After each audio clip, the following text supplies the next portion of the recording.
Episode number 92 with Alex Venosa.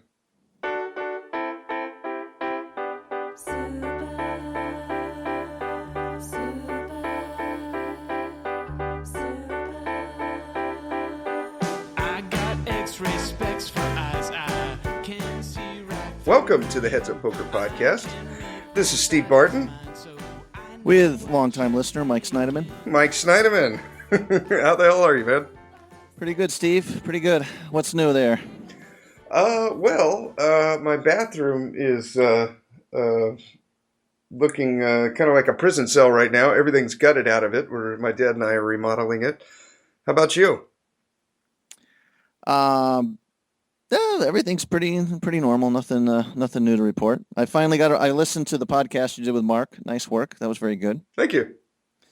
Steve was very open with me. He's like, I really think I did a good job this time. I think I actually suck a little less than I normally do.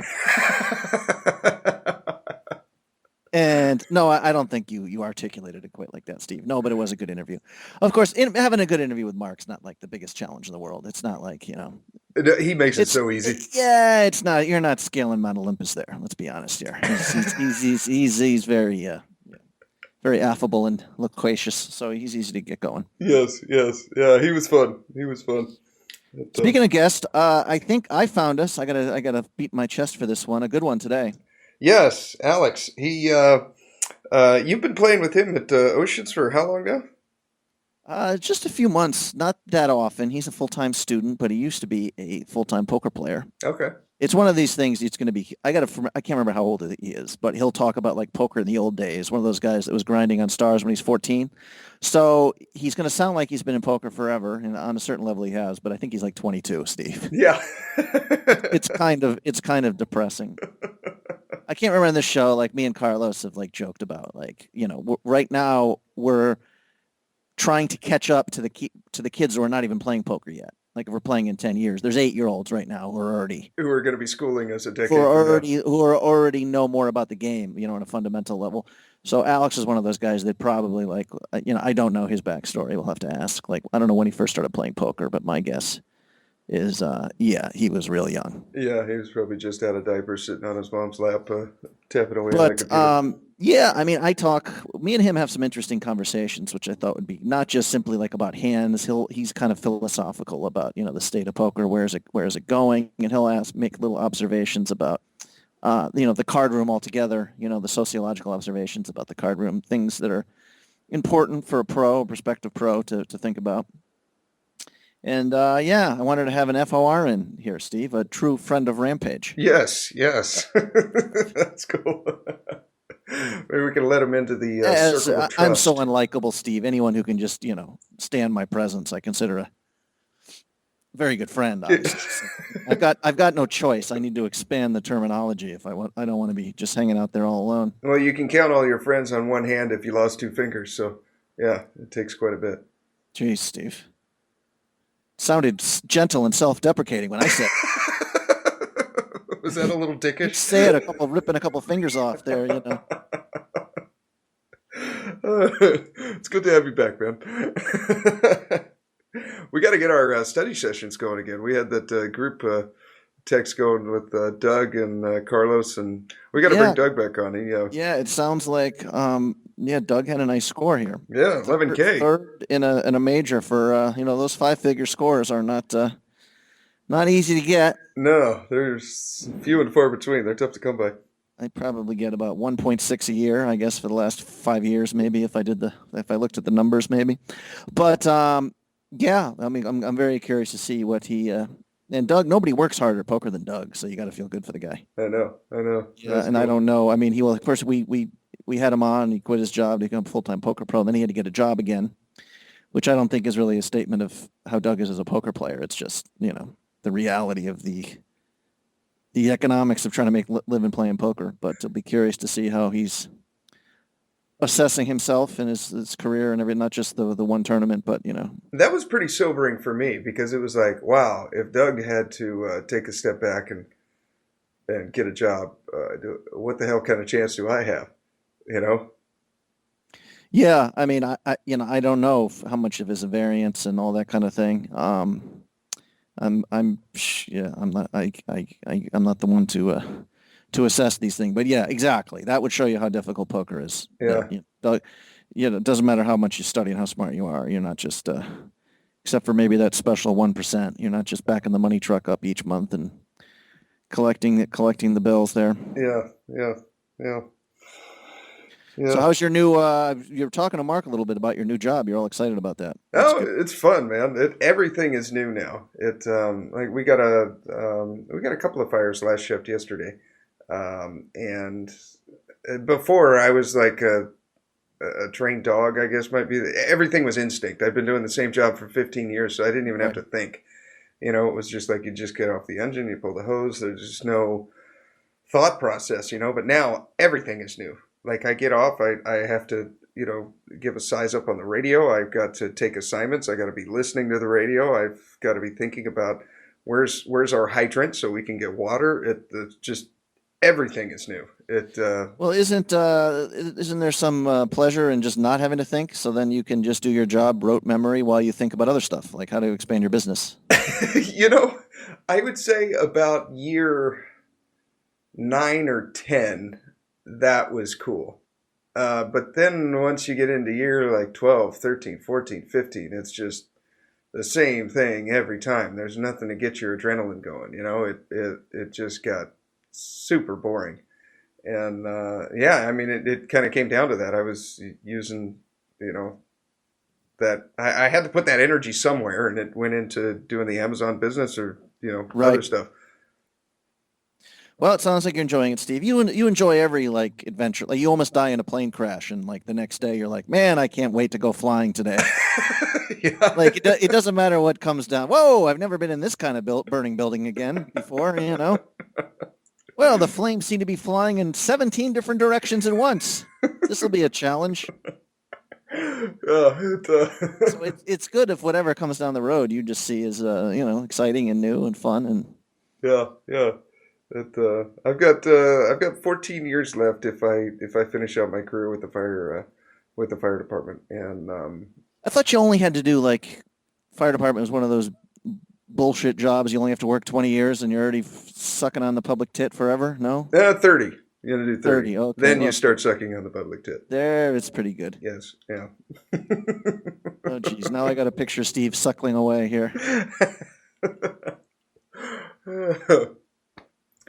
Well, should we bring Alex in? Yeah, let's try to bring him on here. Let's try to learn a few things. Okay, let me give him a call. Hello? Alex, thank you for coming on. Yeah, thanks for having me. Yeah, yeah. So Mike was saying you two have been playing together at Oceans for a few months now, and he's already said quite a few good things about you. So I'm really excited. Yeah, Alex, we has a lot of great insight into the poker world, so we're hoping to get some of that today. But let's find out a little bit about the man first here. How about that as a segue, as a professional interviewer, Steve? There Pretty we good. go. Okay. Alex, where are you from, and when did you start playing poker here? Me and Steve have a bet. I want to say you started at age 7, and Steve said probably a little older. Well, I'm going to have to go with Steve on this one.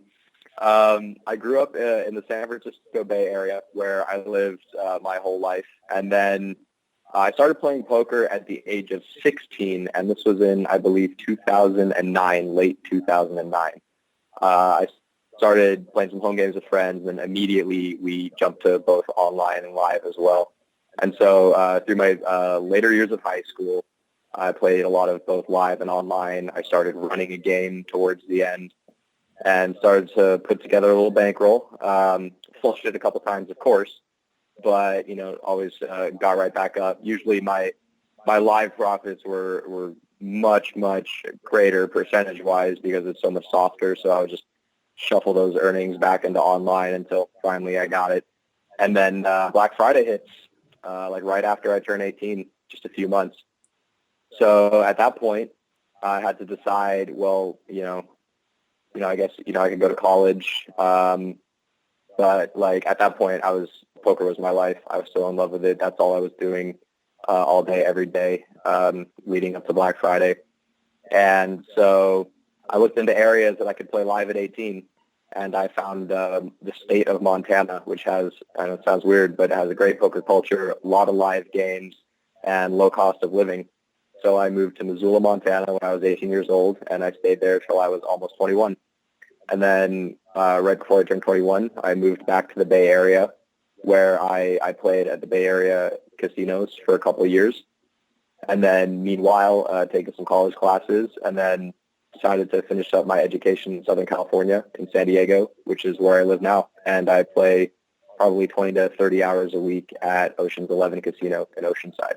And you play 5-5 now? Yeah, I play 5-5 Hold'em now, although most of my career has played pot limit Omaha. Ah, okay. Huh. Yeah. What did your? I'm such a mama's boy. This is always the first question I ask. Is like, what did your parents think about the not going to college thing, moving to Montana? They must have thought you were crazy, no? Well, I deceived them a little bit. I enrolled in the University of Montana, and so I said, "Hey, I'm going to college," and they said, "Okay, that's great." And yeah, it didn't work out very well over there. But when I came back with a plan. I said, hey, I got all this money, so now I can pay for college in California. And so I'm going to try to get into a good school and, try to leverage my earnings. And at that point, they were pretty much on board. They came for a surprise visit, and they entered the dorm room, and they just found you laying on the ground, passed out with like 40 poker books on top of you or something? For some reason, I was insistent that they did not visit me often. Oh, okay. That's good. So is that Right. how was Montana though? Well, first of all, I'm surprised to hear that it's got like a vibrant poker scene, especially I am too. I've never especially heard like that. PLO games. But like is the San Yeah, Francisco like I kid, came up in the same card room that Huckseed came up in, and Potter Poker's from up there. 2010 10K horse winner Ian Gordon's stationed up there full time. I mean, yeah, it's pretty insane actually. We played mainly pot limit Omaha, 8 or better, no limit Hold'em, and like some 10-20 limit 8 or better, limit Omaha, limit Hold'em, stuff like that. So where's the money? Where's the money coming from the poker economy though? I'm immediately being maybe Eastern prejudicial. I'm picturing a lot of like rural poor being like a greatest percentage of the state's population, but no, Sure. there was. Well, like I said, the cost of living is pretty low there. Taxes are set up pretty fairly for the population size, and people, they have a lot of extra money to spend, and that's kind of the attitude up there. It gets real cold in the winters. You spend a lot of time indoors. It becomes a main recreational activity for a lot of working people.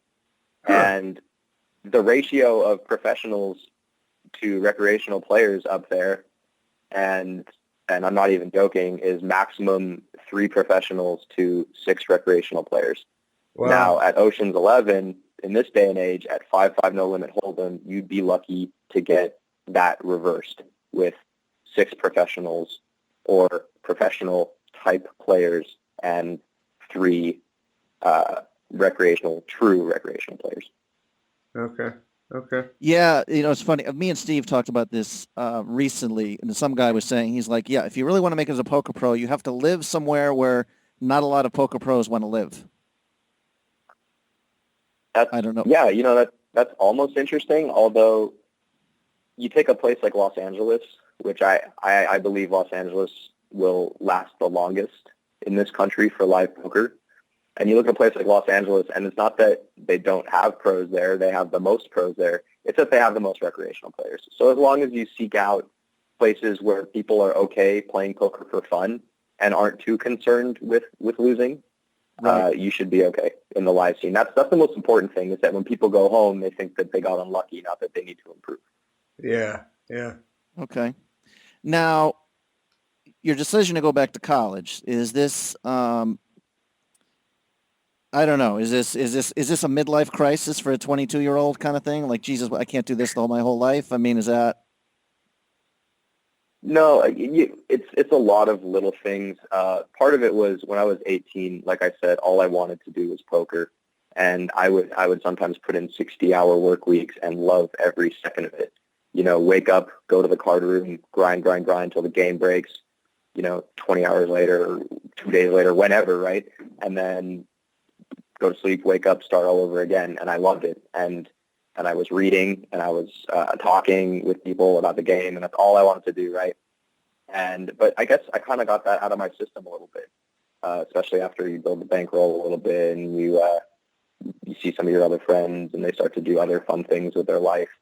And I guess I just decided that I knew I was going to go back eventually, and it would probably be best to do it earlier than later. And if I want to go to poker, I probably only have a year and a half left of school at this point for my BS. And if I want to go back to poker for another 5 years after that, there's no problem, right? I'll be, debt free, Sure. and then I don't have to worry about that.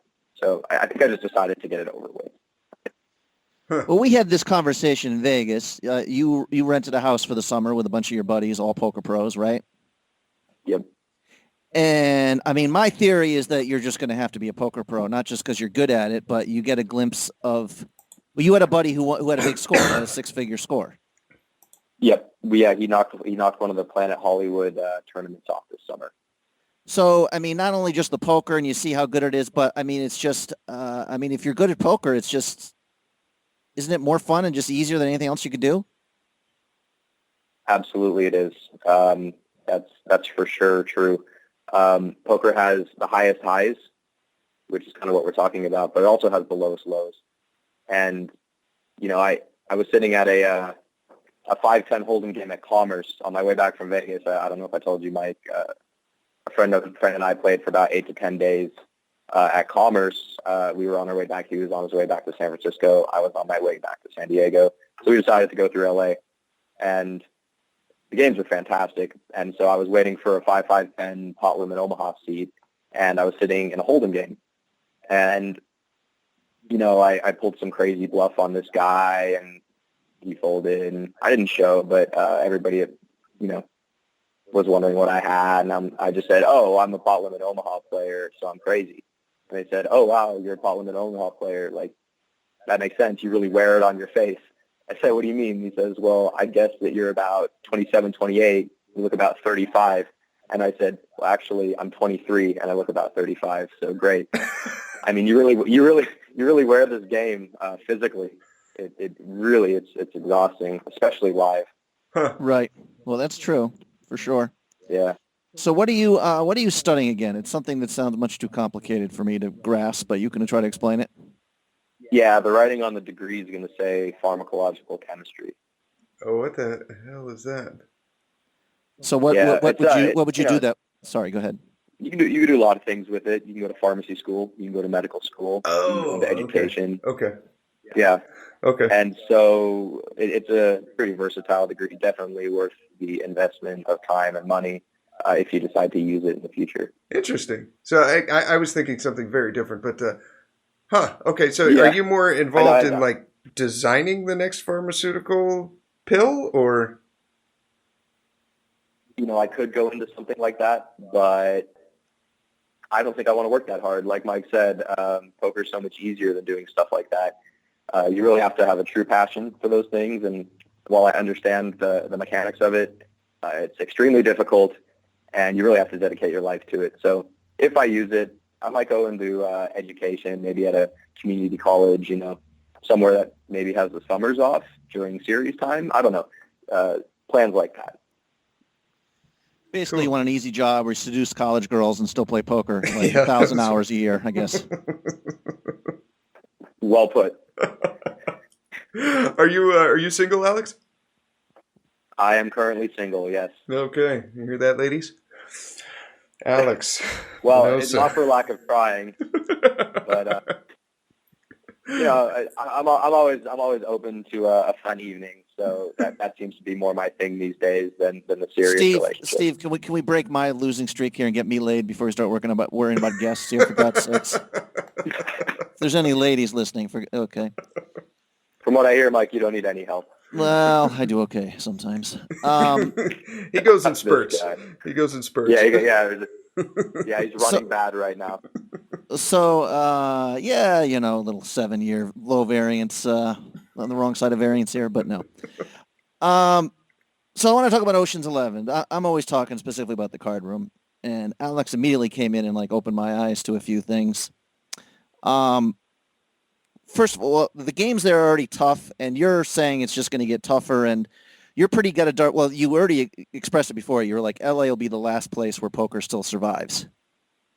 Right. So you have it like Yeah, exactly. a long-term view of just like poker just kind of really dying down to nothing. Can you maybe go in depth onto that subject? Sure, absolutely. For all the listeners out there, think about the last time you were in Vegas, not series time, and you went into some of the bigger card rooms in Las Vegas. Like I mean, that's Bellagio, pretty Venetian, like that? Yeah, Bellagio, Venetian, Aria, although Aria, he still has some decent games, but a lot of them are really high. Yeah, exactly. You look at these big rooms, even older big rooms used to just be packed out, like Caesar's Palace and like MGM and places like that, and they all really struggle to get games going. And the games that they do get going are not games you want to sit in on your trip to Vegas, that's for sure. And so Las Vegas is basically on its way out with a few exceptions. Like sometimes they have these massive 1-2 games that can just be extremely good with like uncapped and stuff like that. But other than things like that, Las Vegas is basically dead outside of series time for serious winning poker. I mean, you could do it because of how low the cost of living is there, but it's not really an attractive option when I think about it, and I think it's only going to get worse. Then you look at other places like Ocean's 11, and you say, well, why is Ocean's 11 different from Commerce? And you look at the type of people who live around Oceanside as opposed to LA. LA has all the money in all sorts of areas, whereas a card room like Oceanside, which is still one of the really great card rooms to be able to play at, both aesthetically and for game volume. And, you know, there's a lot of military players, and usually military players play a lot. And so they tend to get either really tight or really good. And both of those are not good for the game. Yeah. And you have a lot of retired folk who seem to fall into similar patterns. And the recreational players, they have a lot of other stuff to do. They have surfing, they have biking, they have hiking, they have beautiful women, they have downtown San Diego. There's a lot of things that they could do. Or they could just go up to LA and play in much better games, right? So you take, you know, there's probably a progression. You have the Vegas type games, and then you have like Ocean type games, which is kind of how Bay Area games are looking these days. Right. And then you have LA. And really, it all just kind of gets worse when you see, so LA is great. And then you kind of trickle down. You've got Maryland Live, which I don't have the pleasure of playing at, but I have friends that do, and they say it's pretty good. And then same with Florida, where I have done some time. You have played in Florida and San Diego. What did you think of Florida? I've heard nothing but good things. You know, I did like it. The cost of living is very affordable. The area is decently nice enough. I would probably hate the weather if I was there for too long. But the games seem to be pretty good. Now, I did put in my time at high volume times, weekends, nights and weekends. Okay. So I would be interested to see how their like weekday scene is. It might take a hit, but generally it's decent. And are you think, just quickly on your, like, you know, Vegas is dying thing. I mean, you got some of your buddies, by the way, are like pretty top pros, like top of the food chain, wouldn't you say? Oh, absolutely. So, yeah, I mean, you're probably prejudiced. You're hearing from guys, and you were one of them that was just entered poker at the perfect time, and were probably making so much money, and that just couldn't continue. I mean, it was kind of a fad. But poker, I mean, right. So it's taken a step back, but why would we necessarily think it's going to get worse from here? That part I don't understand. Okay. I know it's not nearly what it was, but why do you think it's going to continue to get worse? The problem is, in my opinion, of course, the ramifications of this poker boom is that it's not just that, that there was more money in the game. That's true. And so obviously the earning is more when there's more money flowing through the game. But right now, there's a different type of money flowing through the game. The people I'm making money off of are not shoving all in blind. They're not straddling half their stack. They're not even straddling for 2 big blinds. Okay, I'm trying to pry money out of somebody who's buying in for 300 big blinds that probably should only be buying in for 100 big blind. But other than that, probably plays like a 25-17 and knows to fold an overpair when a straight flush gets there. Like, it's not just that the money has shrunk, it's that the players that are left are making different mistakes. And I would even go as so far as to call them worse mistakes for the professional. They're not making as bad of mistakes. Yeah. Okay. And this is a ramification of them being able to beat this crazy boom economy. And then they're like, oh, hey, maybe I should try to get a little better now that I'm winning. And then they just kind of kept learning. And yeah, they do, of course, stop learning at a certain point. But the competition is just much tougher, and people who stay in the game, almost all of them, try to learn. Yeah. What do you do for studying? How do you get better? How do you learn? I would say my biggest tool is my group of friends, like the guys that I live with in Vegas, and we'll always have group threads open on our phone, always posting hand histories immediately as they come. And that you just get a fresh take, a bunch of set of eyes on it, and you'll have one hand history and a dialogue for, 30, 40 texts or something right after it happened. And that not only helps you stay off tilt while at the table, but you get immediate feedback and just go from there. So that's definitely the biggest tool. Oh, and you do this while you're playing? Oh, yeah, absolutely. If a hand comes up and you have a question about it, you just put it in a thread and then, pick up your phone 10 minutes later and see if anybody's paying attention and has some insight. Huh. I definitely have been, that's one of the many things I talked to Steve about. I had the misfortune of winning the very first poker tournament I ever played, a live tournament. Right. And then decided I was a whiz and, of course, lost money for 4 years. And I did not have one single conversation about poker with anyone in that time. Yeah. No Yeah, poker, not once in a poker forum, and not one poker training video, not one poker friend. I just thought I was a terrific poker player who was losing a lot of flips. Yeah, and I've fortunately I got in cash games, and that's where my heart's always been in poker, and I've had very, very mild tournament success, and so I've never really had the kick. Like all of my tournament earnings that really help out are like the swaps that I've had with people hitting big scores in tournaments that we both swapped in and stuff.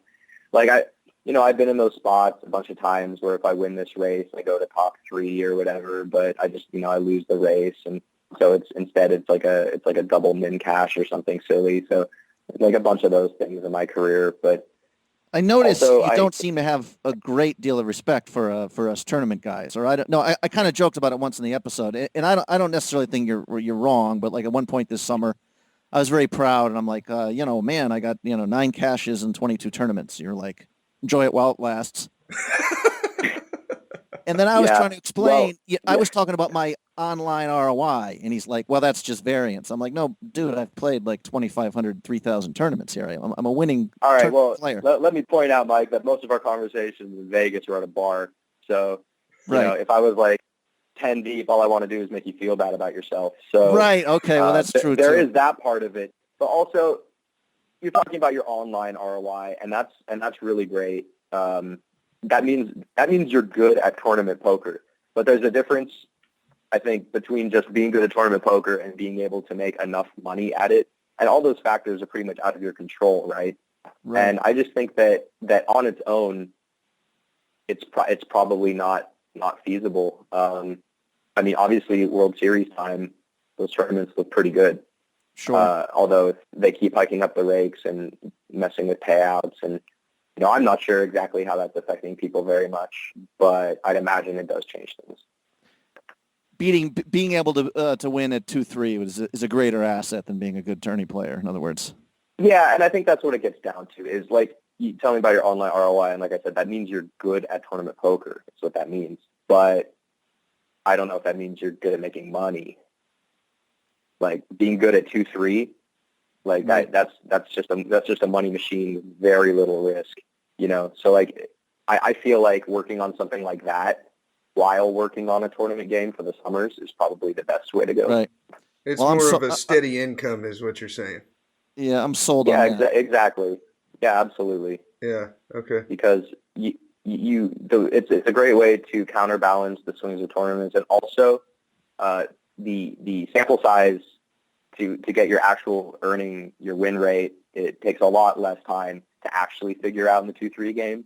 Whereas, like if you're like Mike and you win the first tournament you play, you could have a good return on investment for years based on just that, and you could be doing a lot of things wrong, or you don't know where you need to improve, and that's all because you have this big score up at the top, and that could carry your numbers for a long time. I'm not saying this is actually happening. I'm saying this is how tournament sheets absolutely can get a little cloudy. Like my friend who knocked off the PH tournament. Like when you looked him up online, he'd only had like a couple small live caches, and people would judge him for that.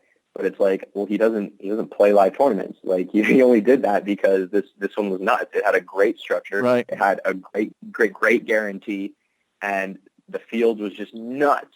And so he, put up his, whatever the buy-in was, it was like a 1K or something, and he just demolished it for 165K. Wow. And obviously he ran like a champion, but he really picked his spot to pick a live tournament, and fortunately for him, it paid off this time. But mainly, his bread and butter is just online cash games, and he grinds online tournaments still, although he wants to get more into the live scene as well. Yeah, doesn't that immediately give you the tournament bug? Where I'm like, oh my, I mean, well, you talk about the pleasure and pain of poker. I mean, winning a tournament, obviously, there's nothing in the cash games which are going to provide the same excitement. That same thrill, yeah. Right. Yeah, he's a few years older than me, college graduate. He just looks at things very analytically, especially with online and how he charts everything. He just really understands that he ran really good, and it's definitely a good tournament for him to play, and so he did. But he's not going to go off and blow this year. He actually when we said, oh, so you're going to fire the 50K, obviously, right? And we all laughed. And he said, I think I really want to invest in coaching for cash games. That's what he said when we were kind of asking him about the money. Want to improve his cash game performance. Well, that makes right. Yeah. He says I want to invest in a cash game coach for six max online and live, and for live folding, and I think that's probably something very smart you could do with a score like that, rather than up your tournament buy-ins, like kind of what you did, Mike, after you hit the Colossus figure for a big one. Yeah, you had all of yourself for that, but then you actually started piecing yourself later on, which I think is perfect. I think that's exactly what you should be doing in that situation. So that's kind of where his head's at. Right. Okay, that makes sense. Yeah, I have a couple Ocean's 11 questions here. We're just talking about sort of what we're talking about just in game selection. And I thought it'd be interesting to go like this. So I walk into the card room, like right from the beginning. Okay. Like I'm going to give you the table that I was there this morning that we had here. And it's the first 5-5 game of the day.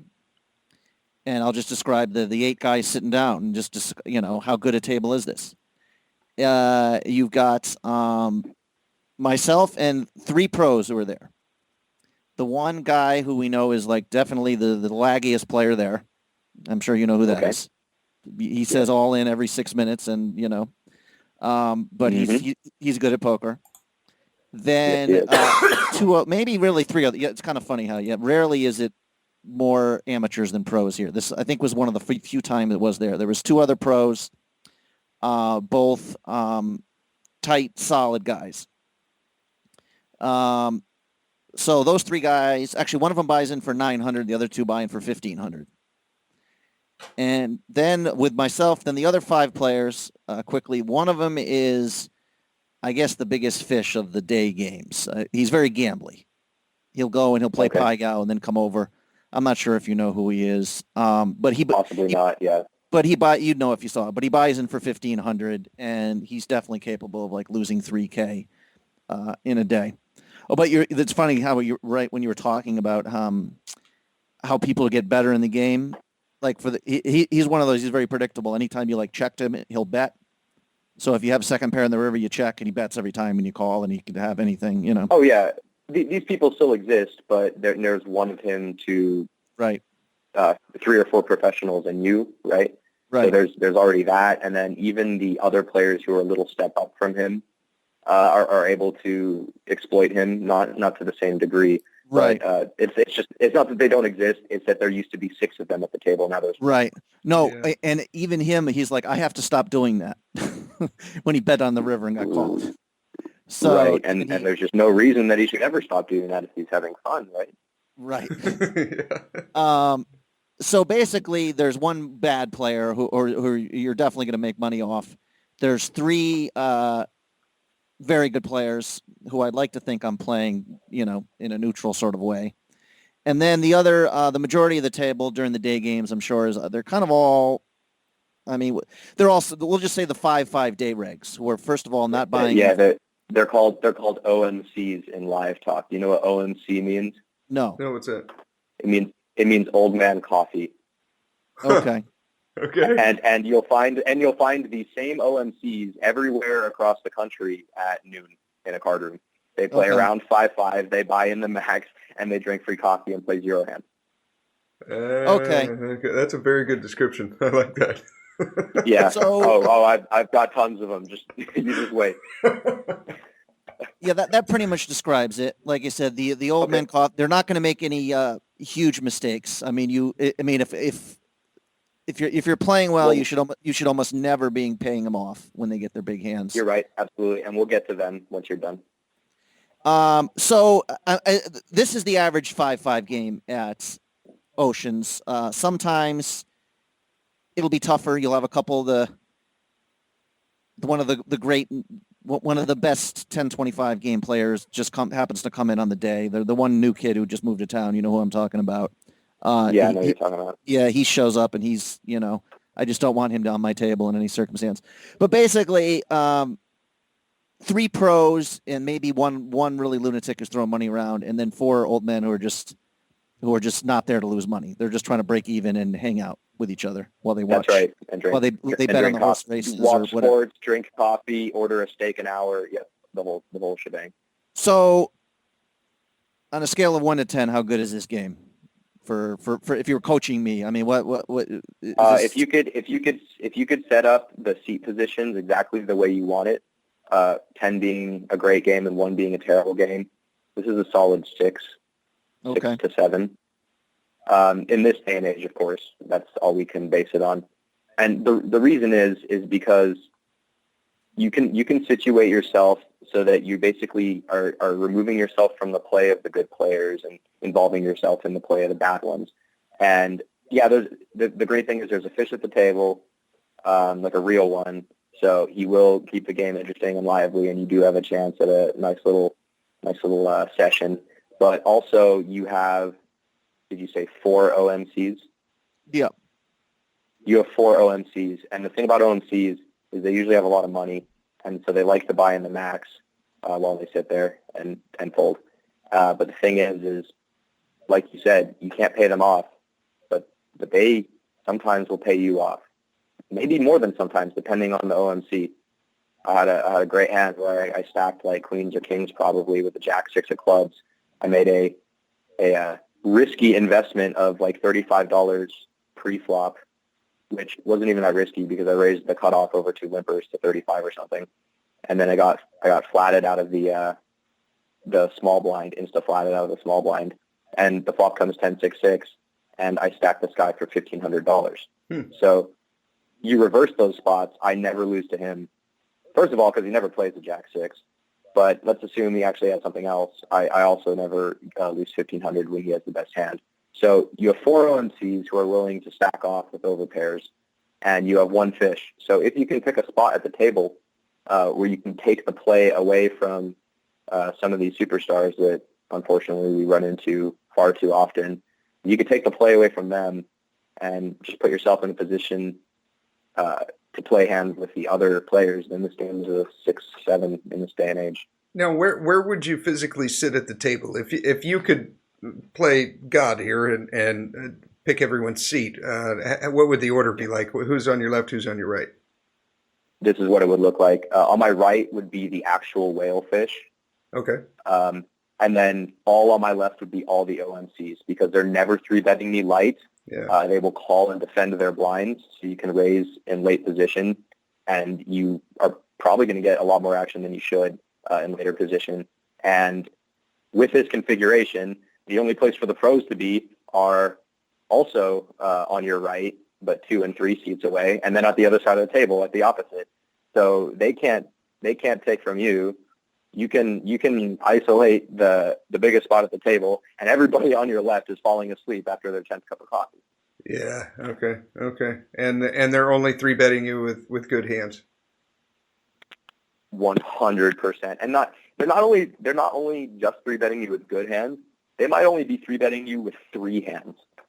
I mean, yeah. Okay. No, I'm like queens, maybe not. Ace king, maybe not. Depending who the player is. Like maybe one of them 3-bets with ace queen or ace king, and the other 3-bets with queens, and they each like don't with the other or something because of a hand that happened in the 80s. And so really, like, it's great because say you raise on the button with the 4-5 of hearts to $20, it folds to you, and one of them makes it like 65 from the big blind, and you guys are 1,500 effective. That's like free money. So you can call with whatever you raise with, and you either hit or you don't, enjoy. And that's it. Yeah, and the greatest thing is you can bluff them too. Like it works both ways when it never should. Like you think, oh, they're paying you off and you have a hand, which means you can't bluff them. This is also not the case. You just need to figure out like what boards they hate, and It's not too difficult. You know, it's like it's all pretty face up. Is the important thing with these guys. They play tight. They play. You know, their sizings tend to be okay. They c-bet. They protect their hands. Is what a term that's thrown around, I guess. And so, they'll put money in with good hands. So, yeah, they will win pots. But it's pretty much all face up. Yeah, okay. You find out that this guy hates it when an ace hits the board, and he'll let his queens or kings go, and then that's just when you fire. Yep, absolutely.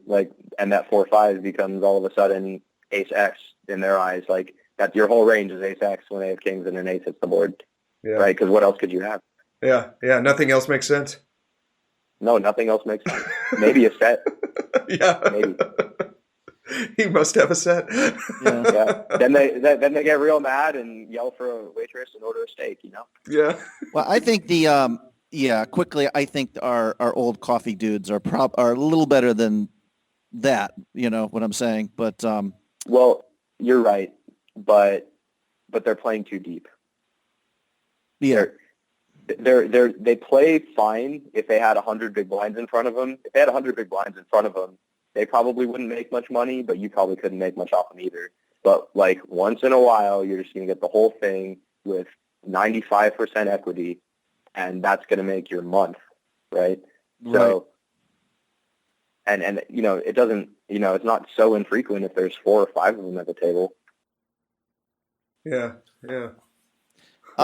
Let me give you another table I was sitting at the other night and see what you think about this. I mean, I think this is a spot that comes up a lot, especially you get to 1 or 2 in the morning. And if there's one whaley, fishy guy there who's got a lot of chips, certainly the good players are not leaving. So the other night, I've been playing actually this table for a while, but this one guy's been knocking people out and kind of killing the game. But he's definitely a whale fish. I don't know. He just loves to gamble, loves playing their big hands. And he has he's sitting in the 1 seat. I'm in the 9 seat. He has $7,700 in front of him. So that's a lot, obviously. I had about 3,000, but I have about 3,000. The other 4 players at the table are the 2 guys who we discussed, who are probably the 2 best players there. Yeah, maybe at Ocean's 11. Yeah. Yeah, and the 2 props who are both very good. Yeah, they're not giving anything away. And so it's the 6 of us. If you consider me a pro, then it's 5 pros and 1 amateur. But the amateur is, we'll lose every one of those chips and not give a shit. Sure. So, and I think the one guy, the one go you consider the best player there probably he's got about 3,500, but the other guys all have just 1,500. They've been losing chips to this guy. Okay. So anyways, I got 3,000. So this is, you're never if you're me, you're never leaving this game, right? I'm going to ask a couple questions before I answer. Okay. Where are the two superstars sitting? They're directly to my right. They're directly to your right. Yeah. And are there seats open to the left of this whale? That was my question. Yes. Yes. Yeah, take one of those seats and pull up a tent. Yeah, I didn't, it did occur to me to move seats, but on the other hand, if I didn't really mind him because he's raising you so often. He's like squeezed everybody. He doesn't even care who the competition. Somebody makes it 30, Right. Someone else calls 30. He's out of position, the small blind. He makes it 150. So Well, I that's thought exactly it. So the way you're going to beat that guy when he's doing that is by having a hand or position, right? Well, yeah, but I mean, my only point was like, if I have position on it, it's not like I'm against this guy. I'm never going to now light 4-bet to 450 when he 3-bets from the small blind kind of thing. No, you should never, ever be doing that, definitely. But what you should be doing is you should be trying to see a lot of cheap flops. Right. And the best way to do that is from his left. Yeah. Because you can call his 2-bets pre-flop, and you can even call them with possibly your whole range if the other guys get 3-bet happy later on, you know. So there's a lot of really interesting dynamics. The situation you're describing is what I like to call a hunt. And in a hunt, you have to throw all that 4-bet light shit out the window and just protect your stack and get it in good. That's all there is to it. Right. I mean, this guy is not playing with any sort of frequency that can be observed or quantified. He's not doing it. He's just clicking buttons, right? And Sure. So you're going to have to find a spot to get it in good, and you're going to have to protect yourself when it's iffy. And so when you're in a hunt, you just want to like get the best seat in the house and wait it out, and maybe something will happen. Okay. Yeah, that makes perfect sense. Now, Yeah. How much? Now this guy starts losing money now. Someone else sat down. I forget. Some other guy sat down with like $800 or $900 and had it up to 5,000 soon because this guy was just doing crazy shit. Okay. I mean, when he falls down to now, all of a sudden he's got $1,500 in front of him. Is it time for me to get out of that game? Yeah, absolutely. Now, okay. It depends. If he has 1,500 and he shoves it in every hand, then you stay. But right. if he's getting kind of tired and he's kind of out of it, and now he's like limp calling a lot, right. It's not really that great. Honestly, it's not, because you're just one of many players, and they all have equal claims to that stack. If we can say that, like if this guy's guaranteed to lose 1,500. It's not 1,500 going to you. Now, if you're directly to his left, it's probably more of your share than other spots. But they definitely have a share because they can definitely pick up aces and they can definitely stack him, right? Right. So like your share is probably pretty small, even if you're in the perfect spot. But if he's super tilted because he had 8K and now 1,500 looks like a crumpled up $5 bill, and he just shoves it in every hand, then yeah, you're going to want to stay because that's really easy, right? But yeah, if he's just kind of limp calling a lot and just like, he's going to bleed it all, but he's probably going to bleed it like $80 at a time, then it's not worth getting tangled up with. Of the 4 players that we know, all of them will just go to war, and you're going to have a tough time. So right. Yeah, I would leave. Okay, at that point, that makes sense. And plus, of course, when the table's shorthanded, I could go to another table and then just come back. If I see that he's chipped up again, right? Is that permitted? I don't know. Yeah. So yeah, because you're playing to put food on the table, not to keep those other guys happy, right? Yeah. Exactly. Yeah. And this guy. I mean, as long as you're not ticking off the people who are good for the game. That if you leave and the person who's good for the game gets ticked off, you're doing something very bad. But if the 2 10-quarter players are getting ticked off, then I suggest doing it twice as much. Does that make sense? Right. Yeah, I've gotten those guys have gotten angry at me a couple times before. I was very proud. Which is great, because that means you're making their job harder, right? So okay. I was very proud. I was bragging Yeah. to Steve. There was one day I was up about $2,000 at 5-5, but it started getting late and the game started getting really tough, and I just picked up and went to 2-3. And Attaboy. Yeah, that was the So first many- time I'd so ever heard many him say times. that. Yeah. okay, and well, I did it. I've done that a lot. So in this night, I did it. I should say the guy got really low on chips, so I did stick around, even though he was just losing and losing, and he was down to $700.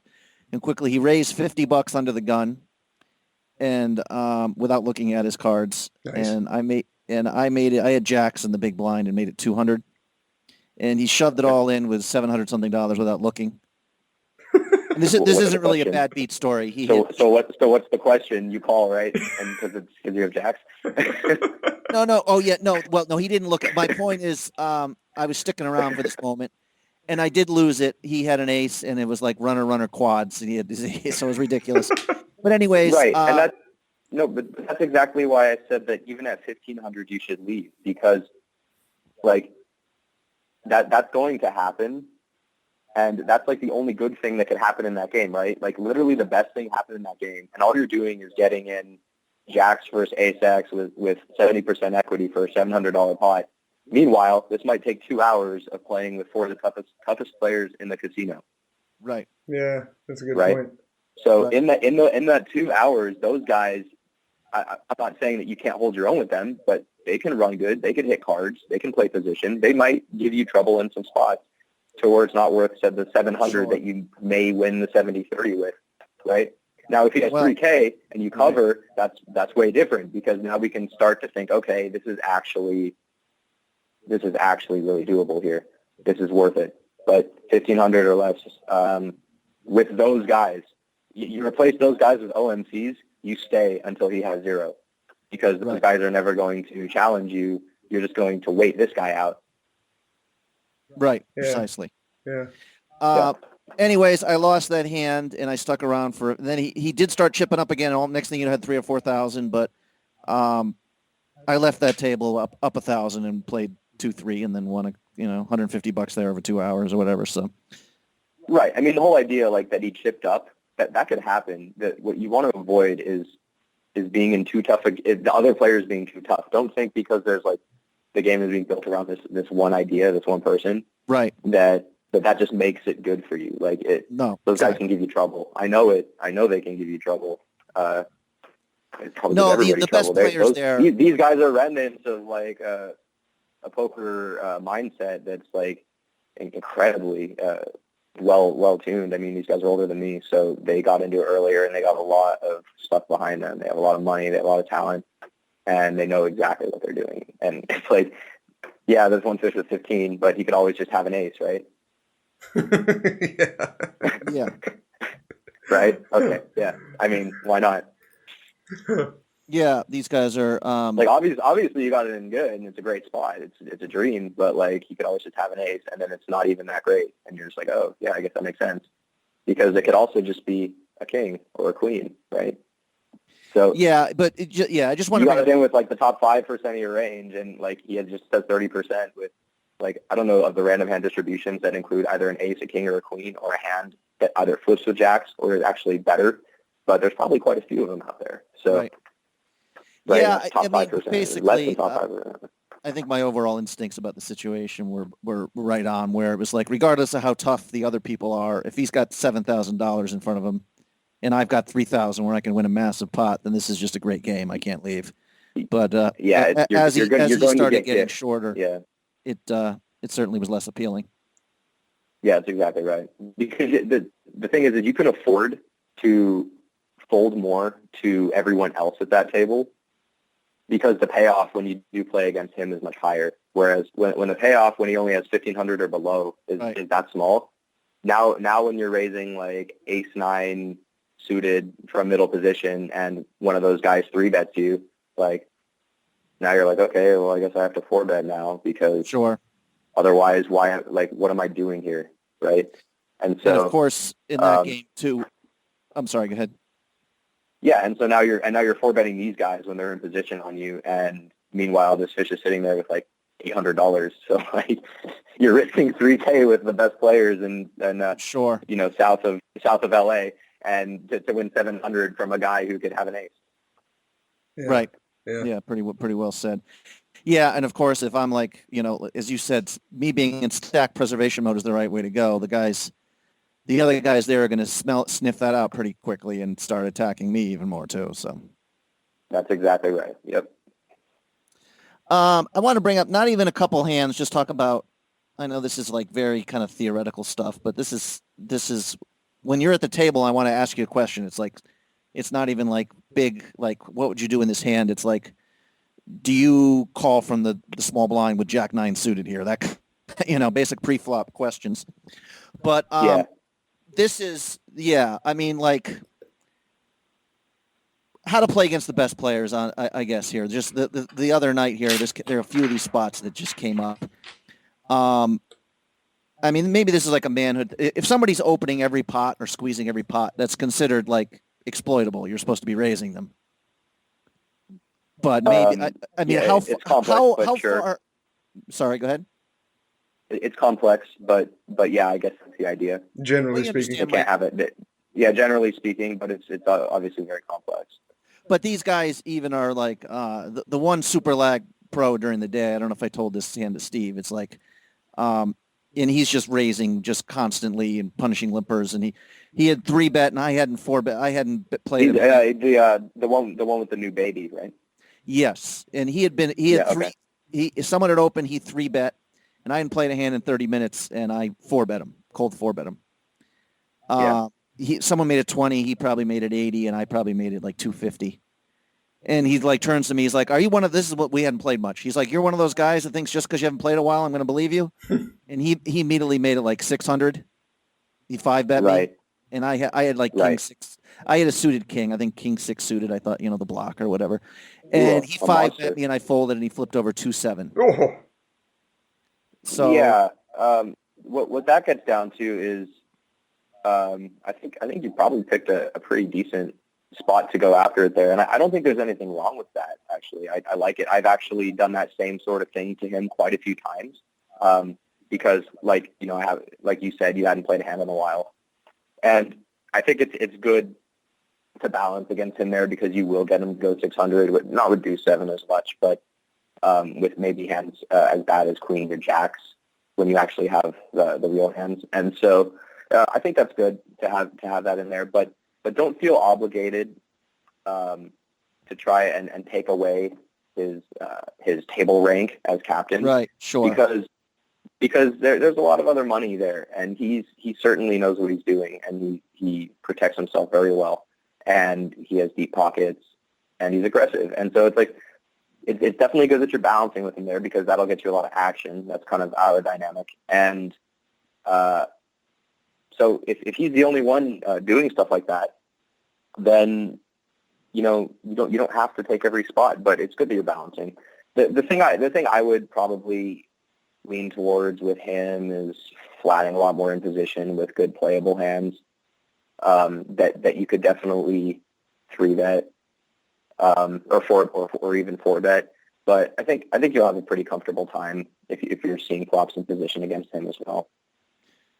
Yeah, I mean, I think when you say just not in terms of game selection, I'm just not even properly bankrolled for a $1,500 buy, and he probably sniffs that out more than a lot of the old men look at me like probably like fearless poker pro, but he probably senses I can't.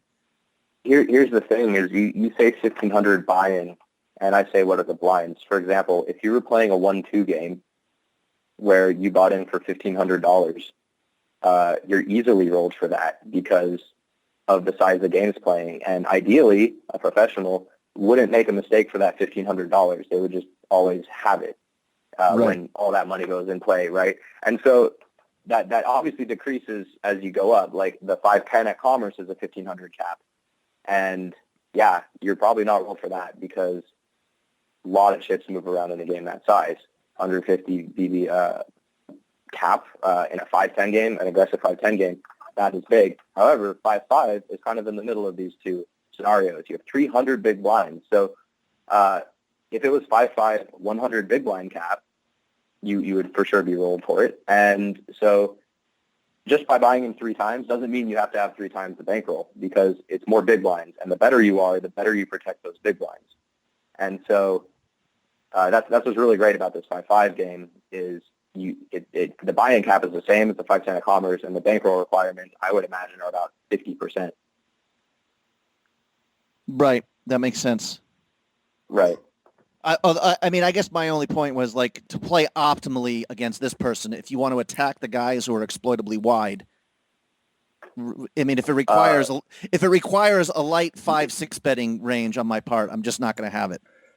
You know what I mean? Then, well, then if you're getting involved in spots like these, then yeah, you are underrolled, because you're no longer playing it like a deep stack hunt, right? You're now playing real poker with a real thinking player, and you need to really make sure your bankroll is set up properly for that. Yeah.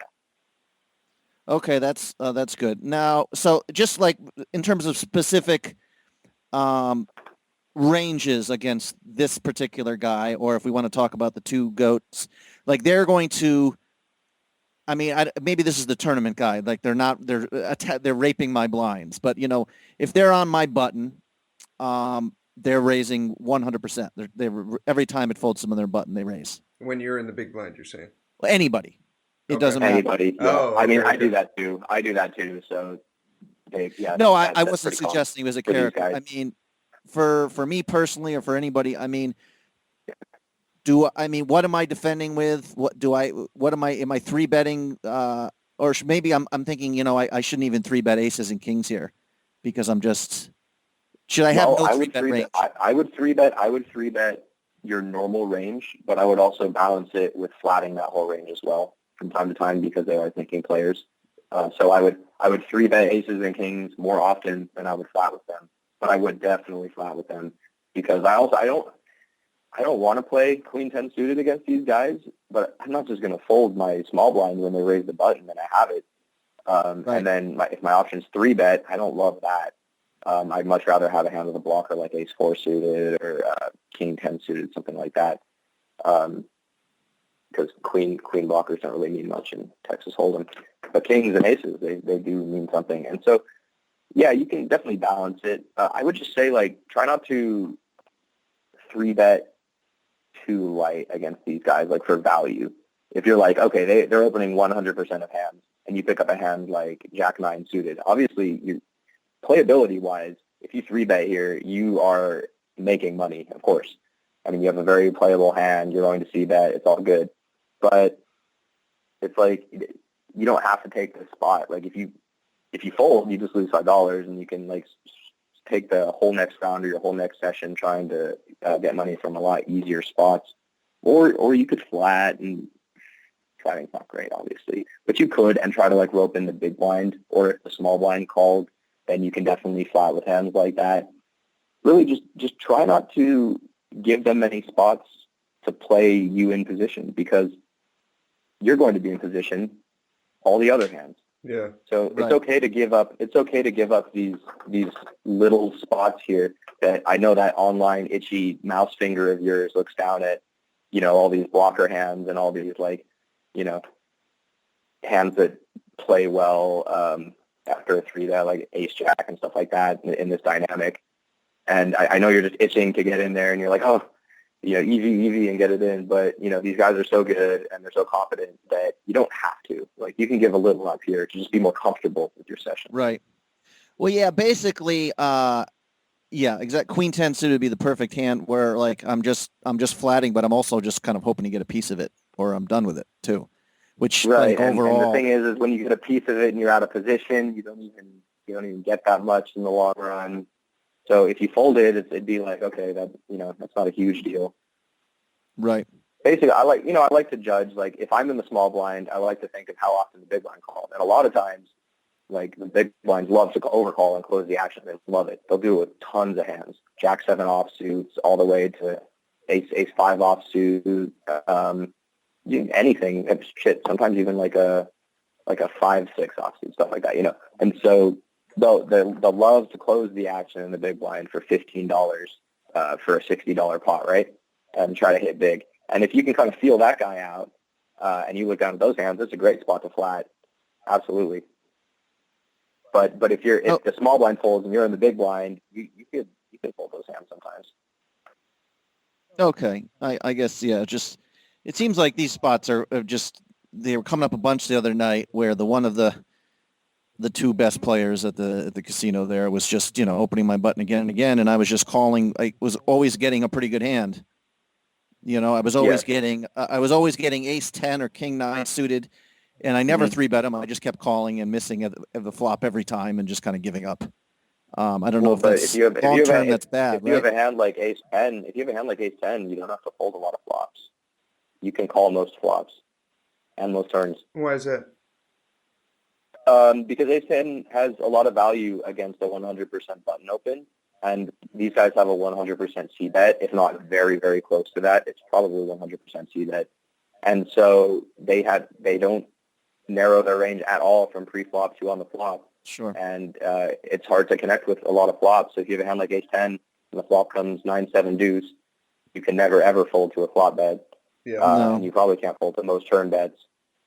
And you just, you pick spots like that. But when the flop comes, king 9-5, you're going to check fold there because you can never withstand the heat. I mean, even if you improve to the best card, an ace, you don't even get money if he has a hand as strong as king queen. Like, it's a pretty gross spot. Whereas ace 10 can let hands that you have dominated in a lot of cases, like straight draws, like on a 9-7 deuce, if they have like a jack 10 or a 10-8, or even like a 6-8, you block them hitting the straight on the top end with ace 10, so that helps you a little bit. Also, you have an ace, which is pretty valuable.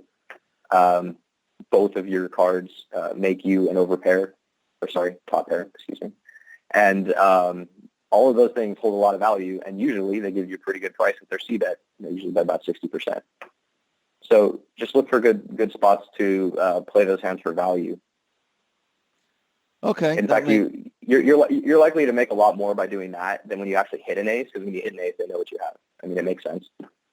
Right. Okay. Yeah. I mean, but you realize right away at a tough spot, they're going to double barrel a lot too. They're going to triple mostly. Yeah. Yeah. They're going to double, and they're going to triple all the rivers that they should triple. And so when you know that, and you look down at the $5 that you pay twice every 35 minutes, and half the time it's chopped or whatever, like, you think, okay, I can give this guy this $5 with this king 9 offsuit. Right. Yeah. Exactly. Like, yeah, the ace 10 is like the $25 call is, the way I kind of look at it. That's mandatory. You can't start folding ace 10 to these guys. No, that's not possible. No. But like king 9 is severely worse. So like, you definitely don't have to go with every decently coordinated hand that you pick up. No. I mean, I'm overemphasizing my passivity here. I did 3-bet a few times last night against there, and I think if you just do it, like if you do it twice in 20 minutes, they're going to go to war over it. But I pretty much get away with one of them in an hour or two, kind of thing. Right, because they're actually thinking the same thing.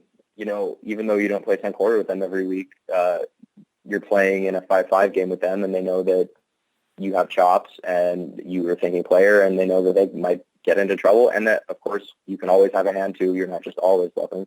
So they're Sure. thinking, hey, you know what? I can go to war with this guy, but he hasn't really pissed me off too much today, so my ego's at bay. So I might as well just wait out this guy to my right?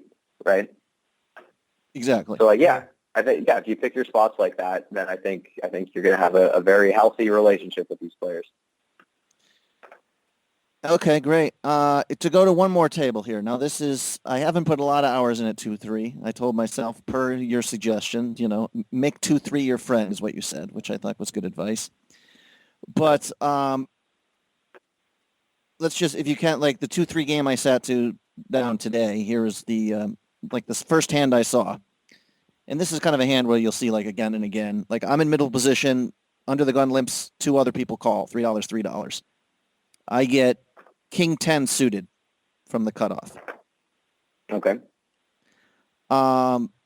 Steve and I have had this. There was an East Coast pro grinder. He says he's if you got a very limp happy table, he's just happy a lot of times now, just to limp along. and then if you hit your hand, you're going to get value, and they're not, kind of thing. I mean, maybe it's just tournament. This is tournament. Like the limpers are weak, and I want to isolate. Yeah, no, you're going to want to limp along. Absolutely, and it's a very simple reason. The reason is because you want to keep stack to pot ratio as big as possible when you're in position with playable hands against these guys. This hand can flop huge, and when it does, you want to invest as little as possible and win as much as possible. Yep, that's exactly right. Because it's not a tournament, you're not going to run out of time. You can limp along with these guys all day, right? You don't need to pick up these $3. What you want is their $400 stack in a 2-3 game, which is a healthy allowed buy-in by Ocean's 11. They're very generous to give you that extra $100 on top of the 100 big blinds. And you want to keep as much space as possible. And the suited connectors, small to medium-ish pocket pairs, like probably all the way up to 9s. Nines is tough. Like 8s for sure, I'm limping as well. You want to make massive hands because people just don't fold hands that they perceive as good. Now, they do fold pre-flop. They absolutely do fold pre-flop.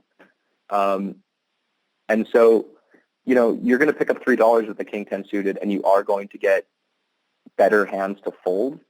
But what you're really going for is you're going for a cooler, or if you keep the stack to pot ratio a lot larger, you have a lot more room to bluff.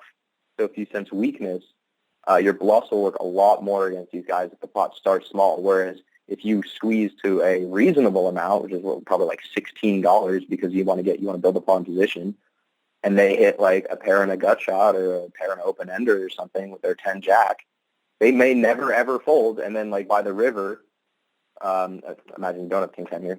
They just have like a pair of 10s or something by the river. They're just like, oh man, I'm probably beat, and they're in there anyway, right? Whereas if you keep it really deep, you can bluff them a lot more, stuff like that. So yeah, and this is probably where you lose all your, listeners who are on 2+2 every day and, trying to be GTO, perfect players. It's like, it's just not live poker. And the $3 limp there is just a straight exploit that makes that game profitable. You don't have to. I guess you don't really have to think about balance. But if you haven't raised the limpers, obviously an hour and a half, and then you pop it to 30, they're much more likely to fold if you haven't done it a couple times. I mean, you're going to have difficult more times winning the big pot with your aces, right? Or no? You'd think, but a lot of times these players' qualifications for continuing stops at their own hand pre-flop. Like they have awareness, of course. Obviously, everybody does. But when they have 2 9s and they raise under the gun and you make it 4x with aces, that they have 2 9s, they call. Right. And that's about as far as it goes. That is end of story. They always call. Maybe they even shove, right? Like, but the point is it goes as far as they have 9s. Now, obviously, they are going to be able to go in from their suited connectors sometimes, from maybe their smaller pocket pairs, maybe not, depending on the player, of course. Hopefully you get to know your player pool in these games. That's mandatory.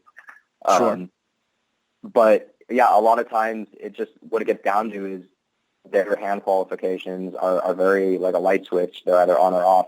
And that's another reason to limp with the King 10 suited, because if you happen to run into the guy who's calling with deuces in this spot, it's like, obviously, King 10 suited in position against deuces. Yeah. But maybe he prices in, maybe he's the first one to call, and now maybe he prices in all those other bad hands, and now the flop comes, I don't know, something terrible, Queen 7-3 or something, rainbow, and you cannot c-bet into that field with your hand in a 2-3 game. So really, you just bump the pot up and got called by hands that actually have a decent amount of equity against your hand. And since it's a multi-way pot, this is the dynamic of this game. Because it's a multi-way pot now, you lose a lot of the advantages of inflating the pot with the king in position because your c-bets hold like zero value. You basically can't c-bet without like a good hand, right?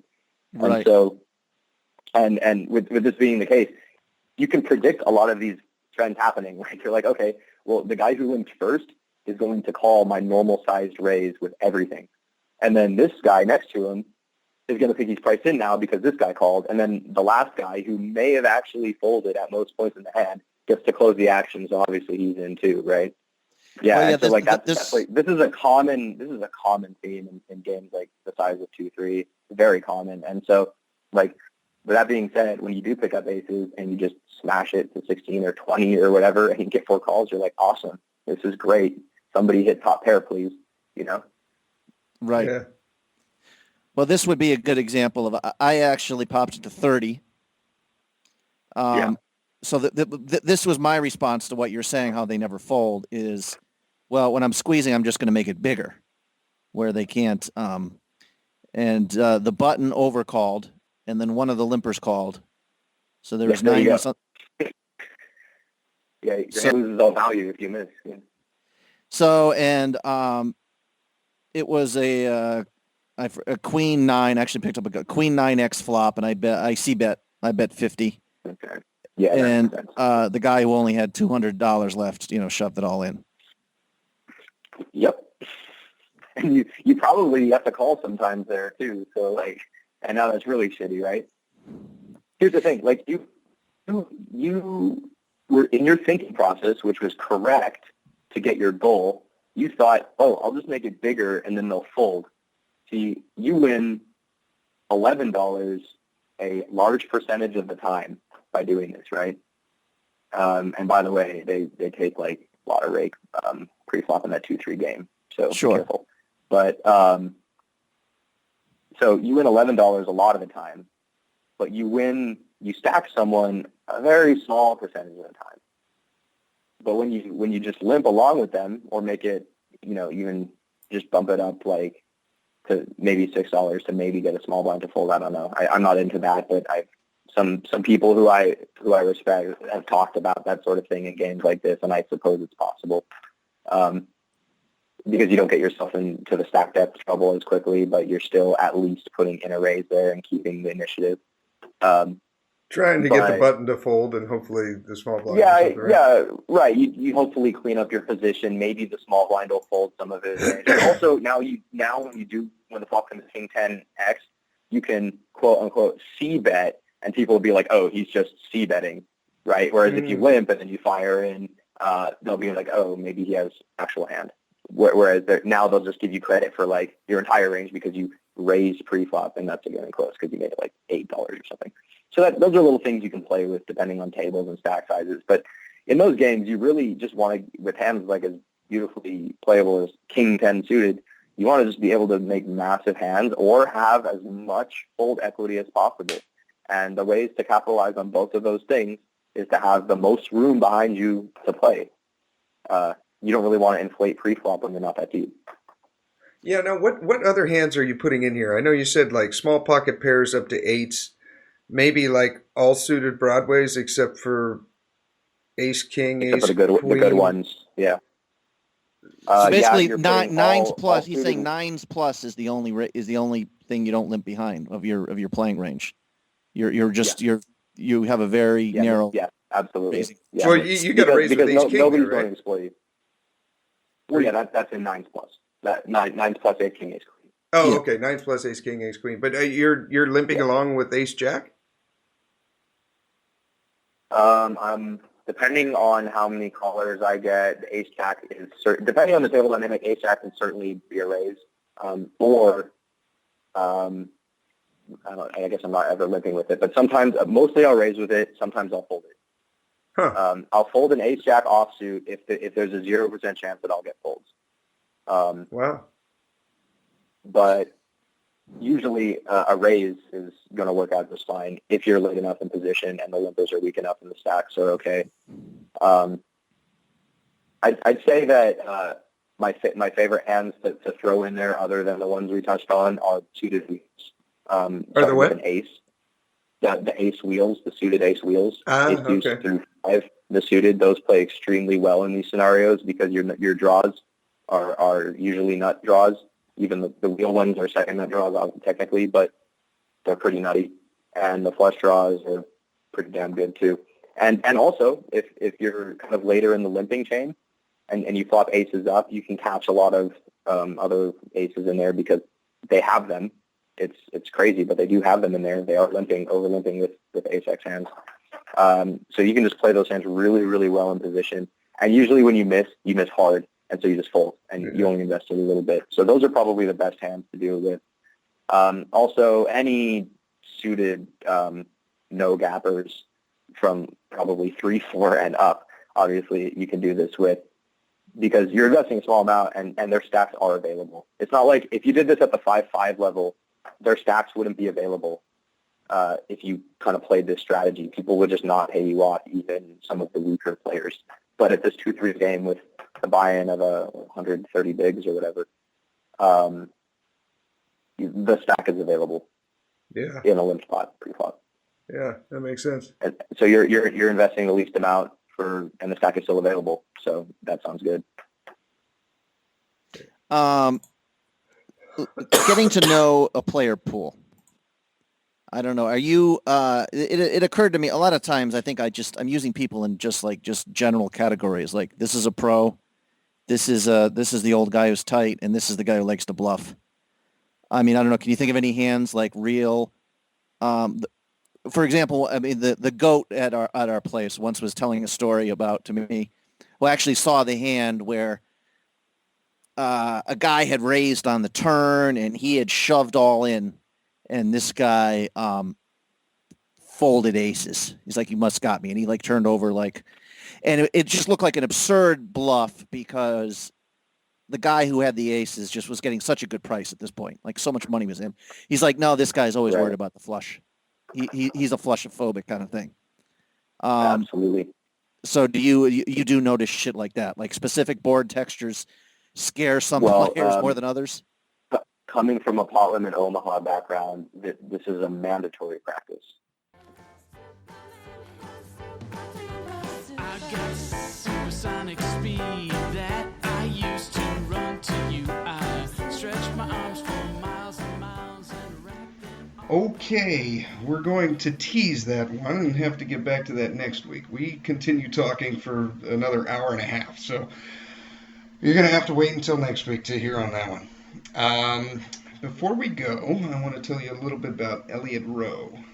If you like cash games, you like live cash games, and you like to win, then you're definitely going to want his MP3. He has live cash game MP3s. You listen to these before you play, and it'll get you in the right state of mind. What you want to do is you want to lay down or sit down and relax, get in a quiet place, and listen to this MP3. It will put you in the right state of mind before you sit down for your next cash game session. If you go to the casino, maybe listen to it in your car before you go in. You can try them out for free. There's a free MP3. Click on the link in the show notes, or go to HeadsUpPoker.Poker.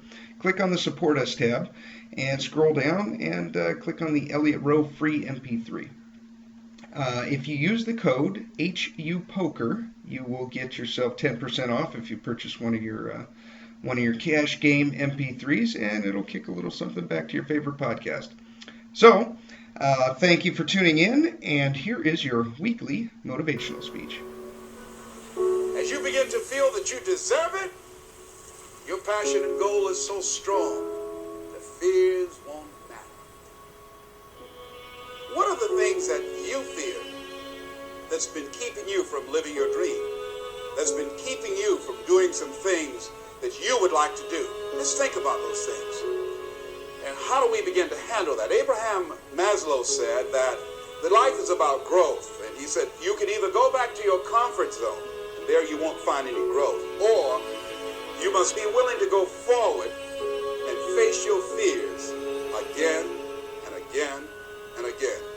Because you're never going to have a fear-free existence. I mean, some fear is acceptable and legitimate. There are some things that you really should be afraid of. Now, you shouldn't allow it to immobilize you. You acknowledge it, you take it into account, and you carry yourself accordingly. There are times that we should proceed with caution. But it's the difference between being stopped by fear. It's the difference between having a fear and the fear having you. It's not your circumstances or your situation that determines if you're going to be successful or not. I've been telling you, it's your mindset. It's the way you see it. So deciding as you look at your life, as you look into the future and say, what fears am I holding on to? What fears that I'm allowing to imprison me, that's keeping me from breaking out, that's keeping me from living up to my true potential, that's keeping me from really being happy, that's keeping me from having a sense of adventure and excitement in my life? What's keeping me from controlling my destiny? What fears that I'm giving that permission to? Notice what I said, that we must give our permission to fear to immobilize us. Because whatever discomfort you experience, you got to handle